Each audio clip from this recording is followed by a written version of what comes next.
everyone, and welcome back to the channel. Today we're diving into the Book of Esther, a story packed with drama, royalty, and a hint of what's to come. The Book of Esther is one of the books in the Old Testament of the Bible, and it is unique in that it is one of the few biblical books that does not explicitly mention God. Instead, it tells the story of a Jewish woman named Esther who becomes queen in ancient Persia and uses her position to save her people from a plot to destroy them. Here is an explanation of the Book of Esther. It is a story found in both the Hebrew Bible and the Christian Old Testament and tells the tale of Esther, a young Jewish woman who becomes queen of Persia and saves her people from a genocide plot. Here's a breakdown of the key points. Main story. Esther, originally named Hadassah, is raised by her cousin Mordecai after her parents die. King Ahasuerus of Persia throws a lavish party and demands his queen Vashti appear before his guests. Vashti refuses, leading to her banishment. Esther becomes the new queen, but keeps her Jewish heritage hidden. Mordecai uncovers a plot by Haman, the king's advisor, to kill all the Jews in Persia. Mordecai convinces Esther to approach the king despite it being forbidden by law and plead for her people's lives. Esther cleverly invites the king to two banquets, where she reveals her identity and Haman's plot. The king intervenes, saving the Jews and ordering Haman's execution. The Jews celebrate their deliverance with a feast and gift-giving, which becomes the festival of Purim. Significance. The Book of Esther is unique in the Bible because it doesn't explicitly mention God. However, the story is seen as one where God works behind the scenes. It's a central text for the Jewish festival of Purim, which celebrates Esther's bravery and the salvation of the Jews. The story explores themes of courage, faith, and providence. The book opens with King Ahasuerus, also known as Xerxes I, holding a lavish banquet and divorcing his queen, Vashti, for refusing to appear before his guests. In a search for a new queen, Esther, a Jewish orphan raised by her cousin Mordecai, is selected through a beauty contest and becomes queen. Mordecai overhears a plot to assassinate the king, and he informs Esther, who reports it, saving the king's life. Chapter 1. A Queen's Refusal and Its Fallout. We meet King Xerxes, also known as Ahasuerus, throwing a massive party 180 days long. Talk about celebrating. He decides to show off his queen, Vashti, to his guests. But plot twist, Vashti refuses to come. This throws the king into a rage. His advisors convince him that Vashti's disobedience sets a bad example for all the wives in the kingdom. So, in a rash decision, the king banishes Vashti. Chapter 2. The King's Search for a New Queen. Sometime later, the king cools down and realizes he needs a new queen. His advisors come up with a plan, a beauty pageant across the entire kingdom. Beautiful young women are gathered and given beauty treatments before being presented to the king. This chapter sets the stage for the introduction of Esther, who will become a central figure in the story. Don't forget to leave a comment below with your thoughts on this dramatic start to the Book of Esther.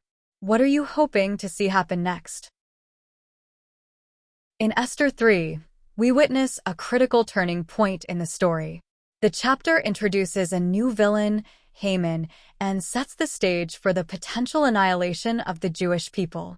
Let's delve into the key events and unpack their significance. The chapter opens with King Ahasuerus promoting Haman to a position of great authority. This establishes Haman as a powerful figure to watch. All the king's officials bow down to Haman, but Mordecai, a Jew, refuses.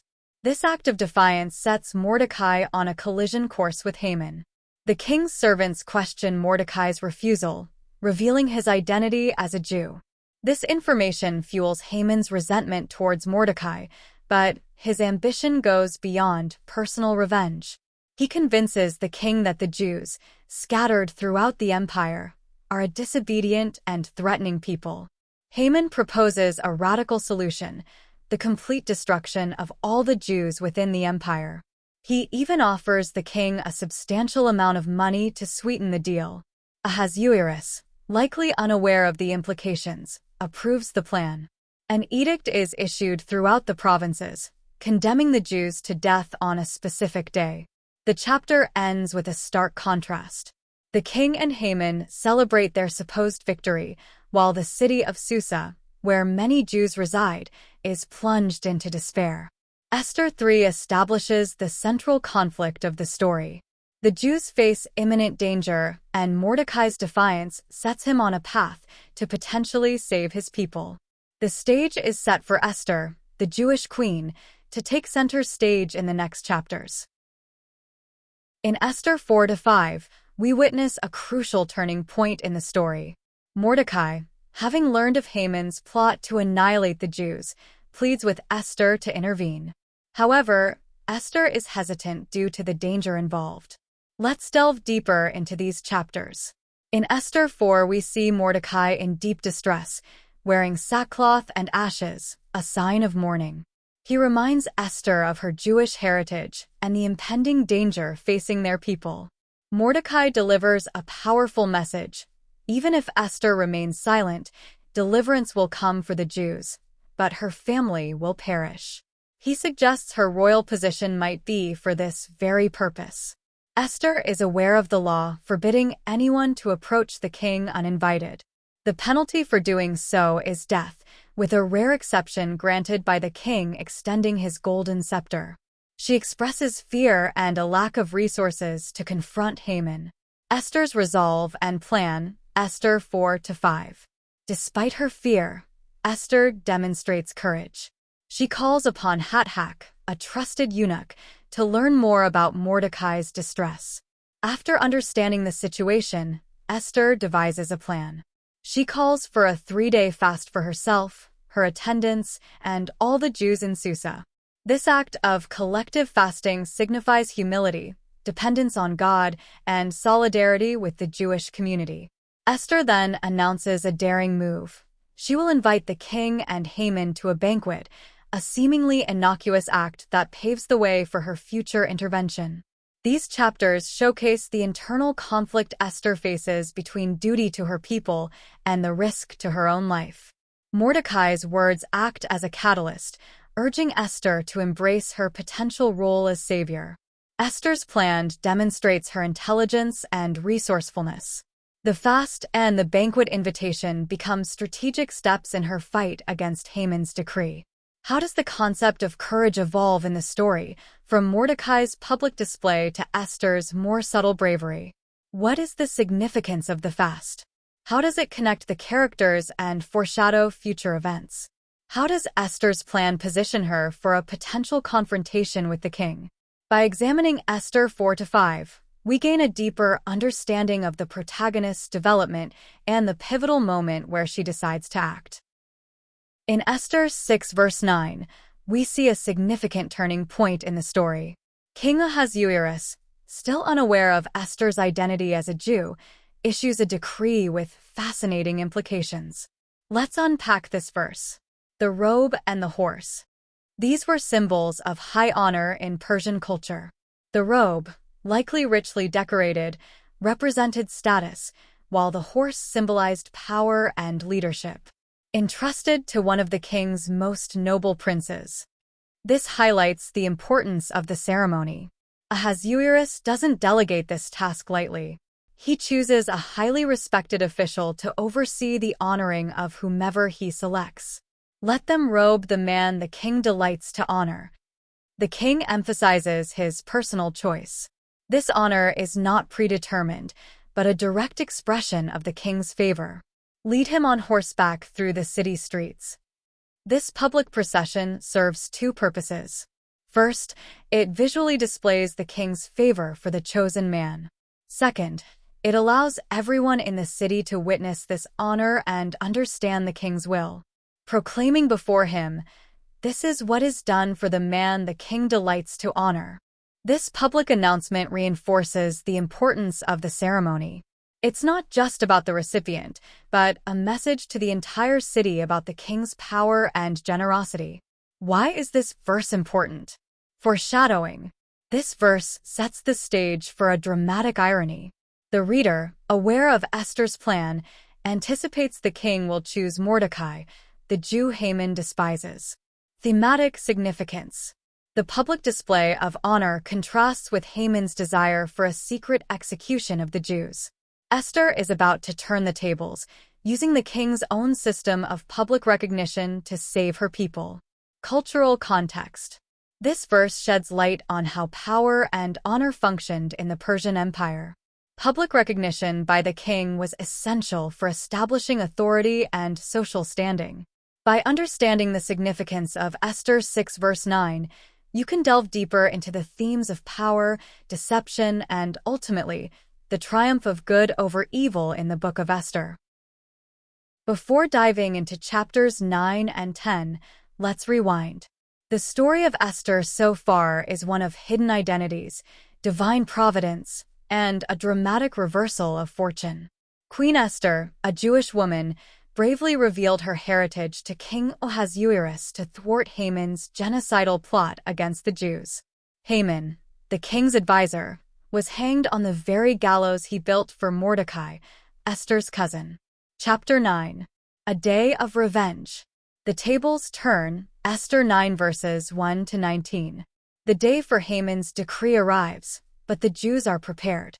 They defend themselves and overpower their enemies throughout the empire. Fear of Mordecai, who has gained influence with the king, protects the Jews. Justice served, Esther 9 verses 7 to 10. The Jews kill Haman's 10 sons, ensuring his lineage ends. This is a significant detail, as it emphasizes the complete annihilation of Haman's plan. Restraint shown, Esther 9 verse 10. Interestingly, the Jews refrain from taking plunder. This might be seen as surprising after facing annihilation, but it could show their focus on self-defense rather than personal gain.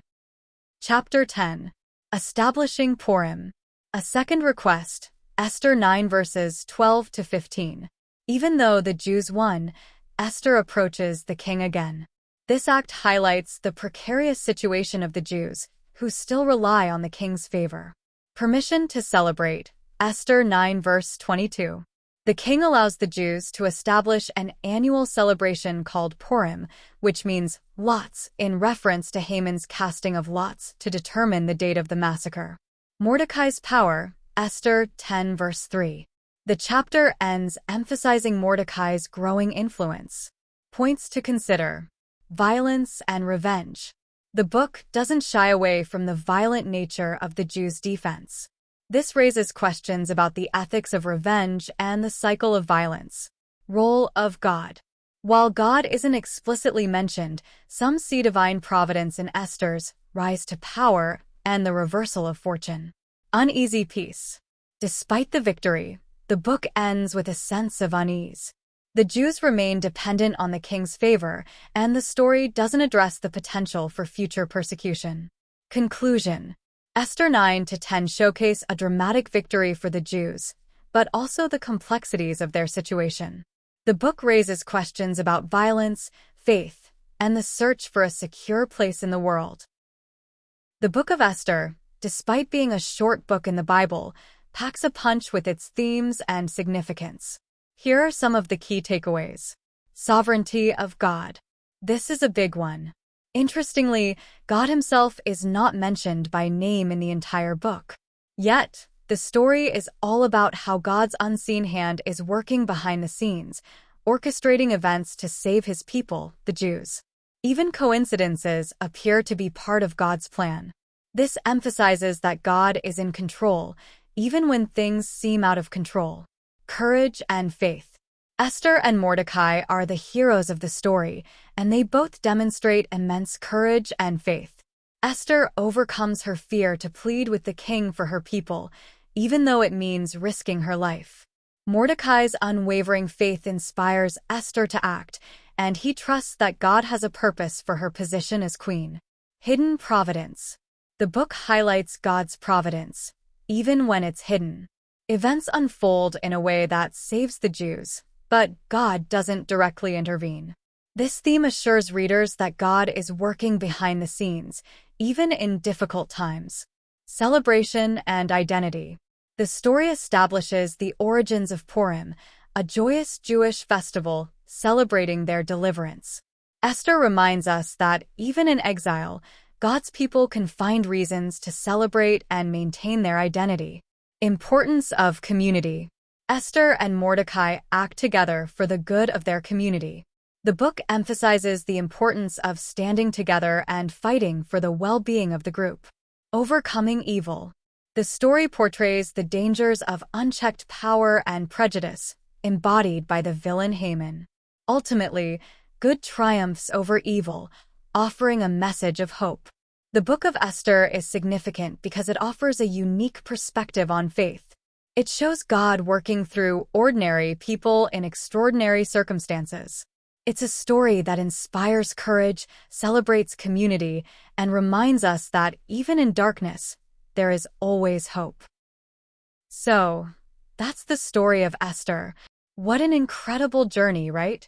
We began with a seemingly powerless queen who risked everything to save her people. Through courage, faith, and a little bit of cleverness, Esther exposed a plot to destroy the Jews and ultimately saved the day. The Book of Esther is a story that reminds us that even in the darkest of times, there is always hope. It shows us the power of standing up for what's right and the importance of courage in the face of adversity. It closes with a mix of triumph and reflection. The celebration of Purim is established, a joyous festival commemorating the Jews' deliverance from Haman's plot. Mordecai is positioned as a high official, securing a place of influence for the Jews within the Persian Empire. However, the ending also carries a shadow. The violence against Esther's enemies is stark, raising questions about justice and revenge. Esther's request for their destruction differs from the earlier emphasis on self-defense. The book concludes with a sense of survival and newfound security for the Jews.